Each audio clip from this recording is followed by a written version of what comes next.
Bharatiya Janata party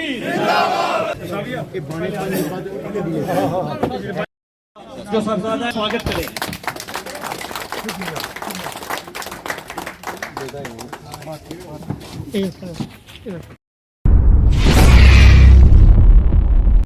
मैं सबके नाम नहीं ले सकूंगा, मुख्तसर दो चार बातें कहूंगा। इम्तियाज साहब ने और मेरे साथियों ने काफी बातें की है। मैं सिर्फ इतना कहूंगा कि पिछले 40-45 साल से जो हमारे कबीला ने जंग लड़ी है, जिसकी जंग की सरबराही हमारे मुश्ताक अहमद बुखारी साहब कर रहे थे, और इन्होंने जगह जगह पे पहाड़ी काज के लिए जो है वो जंग लड़ी है। और काफी लोगों ने, मैं ये कहूंगा कि डिस्ट्रिक्ट पुंछ के कई लोगों ने उस जंग में अपनी शमूलियत की है। आज कई लोग इस जो है दुनिया फानी से चल चुके हैं। मैं तमाम लोगों ने, जिन लोगों ने इस जंग में हिस्सा लिया है वो आज इस दुनिया में नहीं है, मैं उनके लिए दुआ गो हूं कि अल्लाह तबारक व तआला उनको जन्नत फिरदौस में आला से आला मुकाम अता फरमाए। देखो भाई, मैं आपसे एक अर्ज करना चाहता हूं कि आज का ये जो इलेक्शन है, ये इलेक्शन वो नहीं है, ये इलेक्शन है हमारी ये कौम और आने वाली नस्ल और हमारी औलाद और बच्चों का। सब भाइयों और साथियों को मैं कहना चाहता हूं कि मिलकर, सब भाइयों ने कहा कि दिन बहुत कम रह गए हैं, इसलिए हमें सबको मेहनत करनी है। गाँव गाँव जाकर कुछ लोग कुछ ऐसे गाँव हैं जो अभी भी हमारे अनटच हैं। तो सब लोगों को मैं कहता हूं, जो भी गांव के लोग हैं तो शहर के भी हैं, कि भाई सब लोग एक इकट्ठे होकर बुखारी साहब को कामयाब करके असेंबली में भेजना है। सबको इस वक्त इस उम्र में क्या जरूरत थी इलेक्शन लड़ने के लिए? सेहत भी नासाज थी, लेकिन फिर भी इन्होंने कुर्बानी दी। जब इन्होंने पार्टी से रिजाइन किया, फारूक साहब ने गुस्सा किया, तो इन्होंने कहा आपको अपनी पार्टी मुबारक हो, अलविदा कहा के निकल आए। और लोगों ने उस वक्त, आपने सुना होगा क्या क्या बदतमीजियां की जब इन्होंने पार्टी से रिजाइन किया था। उसके बाद भी फिर इन लोगों ने आज क्या छुपाने की बात है? भाई हमारी सीधी सीधी लड़ाई है, एसटी वर्सेस एसटी लड़ाई हमारी, इसमें कोई छुपाने की बात नहीं। हम इस हिंदुस्तान के शहरी नहीं थे कि 30 साल से ये लोग खा रहे, जब हमारा देने का ऐलान कर रहे तो ये मुखालफत शुरू करते हैं, श्रीनगर से मार्च करते हैं, डराते हैं गवर्नमेंट ऑफ इंडिया को, जम्मू में गुजरनगर ब्रिज बंद करते हैं, यूनिवर्सिटी के अंदर दंगे करते हैं। आज भी हमारे लोग उनके साथ करते हैं। भाई अभी 12 को फिर आ रही है हेयरिंग, परसों ये देखना। फिर उन्होंने कहा कि ये कोई एथनिक लीगल ग्रुप नहीं है, इनको स्टे किया जाए और ये इलेक्शन नहीं लड़ सकते। और फिर भी हमारे लोग उनके साथ चाला चलते हैं। बड़े अफसोस की बात है, बड़े अफसोस की बात है। आज अगर हम इकट्ठे ना हो सके तो फिर कभी नहीं होंगे। मेरे तो बैठे मैं बुखारी साहब उसे ये मुबारक देना कि अल्लाह शुक्र है इस चीज़ वास्ते में बहुत अरसा आ गया जो उन्होंने मीर साहब की चेयरमैन बनाया, विपन साहब की याद हो सी। मैं क्या सा कि साड़ी हिंदू मुसलमान की पहचान समोट नहीं खत्म हो गई है। असा ये अपना कोशिश करनी चाहिए कि ताकि अस बच्चे की पहचान अपनी रखा के कौन कुथा रहना। तो अज ये लोग एक इस बेंच पर कट्टे, मैं सारी इस कौम की मुबारक देना। अज एक ऐसा भाग तकने जैसे हथात तकने जिसने नाल मुल्क मजबूत हो जाना। और 5 अंगलियां साड़ियां एक अंगली नाल बाहर करना कुछ नहीं बनना, 5 इकट्ठे करके तो इसलिए इतना बनाने कुछ सुनना बन जाना। मैं इस सुरनकोट विच असा 2-4 महीने कोशिश की, कोशिश तो बाद असा अपना चेयरमैन बनाया, बाजार चलाया, सारे लोग जाने, लेकिन 3 दिन साढ़े सिर पर पग उतार ली, 3 दिन रहे। और असें इस बारे सोचना चाहिए, अगर सीट रिजर्व सी, अगर असें एसटी ना मिलनी तो मेरा ख्याल आज अस वोटर ही होने, हाली होने, बल्कि असें की खड़ा रहने ना हक कोई नहीं सा। मैं गुजारिश करा कि असें की एक तकरीर नाल कुछ नहीं बनना। मैं बुढ़ा आदमी हाँ, लेकिन मैं भी दिहाड़ी कम करना। असा जाके मीत मनाज साहब ने सारे साथी मेरे जानने कि मैं एक वादा किया सा कि असा मैं 300 वोट दवासा, और आज भी उस वादे का मैं उस पर पूरा चाहता हूं कि 40 साल में इस कांग्रेस ने हमारे लिए क्या किया। और उसी की जो एक उसी का भाई है एनसी, 10 साल उन्होंने हमें दबा के रखा। 40 और 10 50 साल यहां एमएलए किसके रहे और उन्होंने क्या किया। जब हमारे बुखारी साहब गए तो ये कैबिनेट मिनिस्टर थे, मगर इन्होंने कैबिनेट मिनिस्टर नहीं बनने दिया। कश्मीर की सियासत चली और मोदी साहब यही चाहते हैं कि हर किसी को उसका हक मिले, और अगर बुखारी साहब यहाँ से जीते हैं तो ये यहाँ के कैबिनेट मिनिस्टर होंगे, मैं आपको दावे से कह सकता हूँ। और हमें पूरी उम्मीद है कि हमारा जो कायद है वो जरूर जीतेंगे, जो उन्होंने बलिदान दिया है अपना। के एजाज में मुझे लगता है जहां पे हमारा सबका ये हक बनता है, उधर मैं समझता हूं कि ये हमारा फर्ज ऐन भी था। पहाड़ी की वो लड़ाई जो सैयद मुश्ताक बुखारी साहब के अलावा और लोग भी लड़ते रहे, लेकिन फाइनली जब इस चीज को अनाउंस किया गया, जब चीज ये दी गई, वो सिर्फ और सिर्फ सैयद मुश्ताक बुखारी की शक्ल थी उस वक्त दिल्ली के अंदर। इनके नाम को देखकर, इनके काम को देखकर ये चीज अनाउंस की गई। बहरहाल इन चीजों से ऊपर उठ के इस वक्त बड़ा कम है। एसटी क्यों मिली, कैसे मिली, सब लोग बिल्कुल इस चीज को आराम से समझते हैं। कुछ ज्यादा लंबी चौड़ी बात करने की जरूरत नहीं है। बहरहाल एक दो चीजें मैं जरूर आपके सामने रखना चाहूंगा। हमारे पास सिर्फ और सिर्फ 15 से 16 दिन है। मेरी एक गुजारिश रहेगी कि बिल्कुल कौम जागी है और हर इलाका से अफवाहों का बाजार बड़ा गर्म रहता है इलेक्शन में, बड़ी साजिशें, बड़ी शरारतें। बहरहाल हर जगह मैं आपको अपने नीचे वाले इलाके की एक बात कह के खत्म करूंगा कि इंशाल्लाह आपको 96 से ज्यादा ये प्रोग्रेस नीचे वाले ब्लॉक से नजर आएगी। तारीफ में करते करते हमारे पास कोई टाइम नहीं बचेगा। सबसे पहले बुखारी साहब, मैं आपको ये आश्वासन देता हूं कि खुसूसन जो हमारी हिंदू बरादरी सुरनकोट है, अब इसके साथ हमारे साथ खनेतर की बरादरी भी जुड़ी है, द्राबा की भी है। ये मैंने कैलकुलेशन किया है, ये हमारा 2500 वोट बनता है और मैं आपको ये गारंटी देता हूं कि 2500 में से कम 2300 वोट जो हमारा है वो पक्का बीजेपी को पड़ना ही है। तो गारंटी के साथ मैं आपको ये दावा देता हूं। दूसरी यही है वो 96 से भी इंशाल्लाह बढ़ के चलेगी और हमारी कामयाबी जो है वो अल्लाह ने यकीनी कर दी है। बहरहाल फिर भी हम लोगों ने मेहनत करनी है, क्योंकि इलेक्शन जो होते हैं इसमें बड़े ट्रेंड्स चलते हैं, अप्स एंड डाउन बड़े होते रहते हैं, लेकिन हम लोगों ने अपनी मेहनत जो है 25 तारीख तक इसी तरह से कंटिन्यू रखनी है। जिस तरह आप लोगों के अंदर जो जज्बा नजर आ रहा है, जिस तरह से आप लोग काम कर रहे हैं सब मुत्तहिद होकर, एक होकर, तो मुझे यकीन है कि कभी नाकामी हमें नहीं मिलेगी।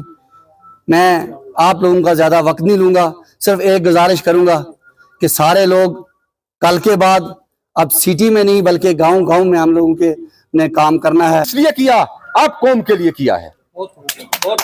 और आज जो वादा किया था, कुछ लोगों ने वो वीडियोस इनके जो है वो सोशल मीडिया के ऊपर डाले कि मैं इस कौम के लिए, यहां के नौजवानों के लिए, जो भी पार्टी चाहे वो आरएसएस हो, जो वो भीख का एक कटोरा उनसे लेगी, मैं उसके छत भी जाने के लिए तैयार हूं।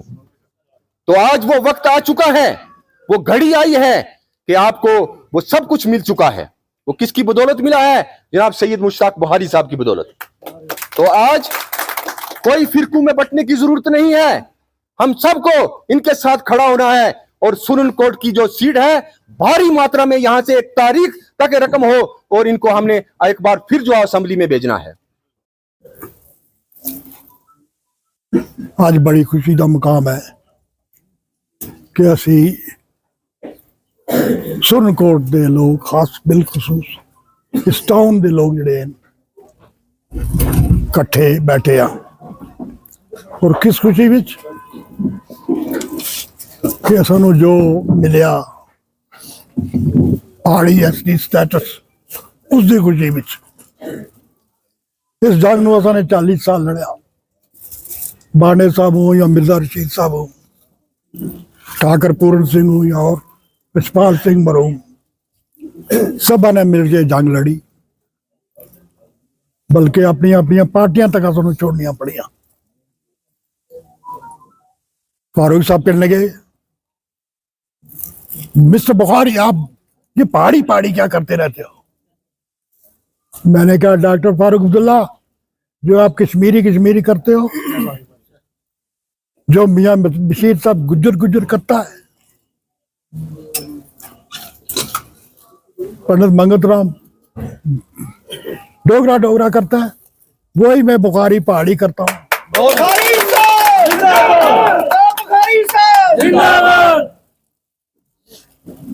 मियाँ साहब गोजरी गोजरी करता है, आपको तकलीफ नहीं होती? फारूक अब्दुल्ला आप कश्मीरी कश्मीरी करते हो, किसी को तकलीफ नहीं? अरे बुखारी पहाड़ी का है दिया तो आप सबको तकलीफ हो जाती है।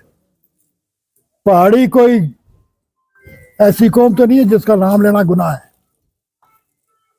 पहाड़ी एक कबीला है, एक खुददार कबीला है। वो अपनी पहचान कायम करना चाहता है, कानून के तकलीफ है। तो बहरहाल बड़ी जंगें होती रही और आज वो लोग शर्मिंदा भी हैं। बल्कि मैंने अपनी जगह कह दें कि आपकी जो डिमांड थी, जो आपकी जंग थी, वो जायज़ और जैनवन थी। हमें ही पता नहीं था, हमें यूं ही आपकी मुखालफत करते रहे। बहरहाल पहाड़ी कौम जाग चुकी है, जिंदा हो चुकी है, अपना हर हक हासिल करके रहेगी। और आज की डेट में जो सबसे बड़ा हक उनको मिला है कि वो पहली बार वोट करेंगे, वरना अगर उनको ये पहाड़ी स्टेटस ना मिलता तो वोट भी देने के काबिल नहीं रहे थे। बहरहाल मैं तमाम साथियों को कहूँगा कि इस SD कैटेगरी का फायदा उठाओ, जेन्युइन तरीके से अपने बच्चे को अगे ले आओ, उन्होंने पहाड़ी स्टेटस का फायदा दो ताकि वो भी जिंदाबाद, बुखारी साहब जिंदाबाद, बुखारी साहब जिंदाबाद। ताकि वो भी इस पहाड़ी स्टेटस की वजह नाल एक्शन चीफ इंजीनियर बनन और अपनी कौम की खिदमत करो। बहरहाल आप सब लोगों को मुबारक हो कि आपका जो हक था वो आपको मिल चुका है। अब इसको इस्तेमाल करना आपका अपना हक है। अगर आप अपने बच्चों को पढ़ाएंगे, स्कूलों में ले जाएंगे तो आपको कुछ मिलेगा। अगर आप इस हक को जेब में डाल के घर में बैठे रहोगे तो कुछ नहीं मिलेगा। बहरहाल अल्लाह ने फजल किया है, करम किया है और हम कोशिश करेंगे कि हमें हर जायज मसला हमारा हल हो जाए और हमें हमारी हर जायज डिमांड पूरी हो जाए। उसमें आप लोगों को एक ताउन करना होगा एक दूसरे का। जहाँ तक इलेक्शन का ताल्लुक है, ये किसी की जात का इलेक्शन नहीं है, ना बुखारी का इलेक्शन है, ना किसी अजर मनाज का इलेक्शन है। बुखारी इस इलेक्शन में तो दो बार 3 बार MLA बन चुका है, उसको इन इलेक्शन की क्या जरूरत है। और वल्ला मैं इस बार इलेक्शन नहीं लड़ना चाहता था, ना मेरा मुद्दा था, बिल्कुल बिल्कुल, क्योंकि मुझे है ही नहीं जरूरत थी। अबे 4 बार 3 बार मिनिस्टर MLA रहो, और क्या चाहिए आपको। बहरहाल कौम ने और पार्टी ने मुझे मजबूर कर दिया है। अब फैसला आपके हाथ में है। आपने अपनी तंजीम, अपनी तहजीब को जिंदा रखने के लिए इकट्ठे चलना है। बुखारी बने ना बने, लेकिन आपको बनना है और आपको पहाड़ी वोट देकर अपनी पहाड़ी शनाख्त कायम करनी है। मैं अपने तमाम साथियों से कहूँगा कि इन मफाद का फ़ायदा उठाने के लिए अपने बच्चों को तालीम भी दें और राय रास्ते भी रखें। और एक चीज़ मैं आपसे और कहूँगा कि अब पहाड़ी बच्चे हों या जवान हों या बुजुर्ग हों, उनको एक दूसरे के खिलाफ लड़ाने की कोशिश कर रहे हैं लोग, ताकि ये इसका फ़ायदा ना उठाएं। इससे एहतियात बरतना, इससे आपका इसके हाथ में नहीं आना, इन लोगों के धोखे में नहीं आना, अपना स्टैंड, अपना तहजीब, अपनी तमद्दन को कायम रखना और इकट्ठे होके चलो। इकट्ठे चलने नाल फायदा है। और अज सानू मौका मिले इकट्ठा होने का। अज मेरी कौम, अज मैं चंडीगढ़ तक गया था, बड़ी खुशी हुई मैनू। वल्ला एक जमाना होता सी कि असी दावतां दे दे के, टेलीफोन कर करके, बुला बुला के थक जाते थे हम, फिर भी कहीं 2-4 आदमी बहराम गले जमा होते या 2-4 आदमी चंडीगढ़। आज किसी को बोला ही नहीं हमने, हजारों लोग हर जगह हमारा इंतजाम कर रहे थे, बहराम गला में, माड़ा में, चंडीगढ़ में। और चंडीगढ़ में अगर ये बारिश वगैरह ना होती तो एक तूफान आया था। बहरहाल पहाड़ी कौम जाग चुकी है, मुझे इसकी खुशी है। असा ने अपना जो हक से अदा कर दिता मेहनत करके। अब पहाड़ी कौम जाके अपना हक हासिल करेगी और इंशाअल्लाह वो दिन दूर नहीं है कि जिसले सारे बच्चे भी इस हक का फायदा उठाएंगे। शुक्रिया शुक्रिया शुक्रिया।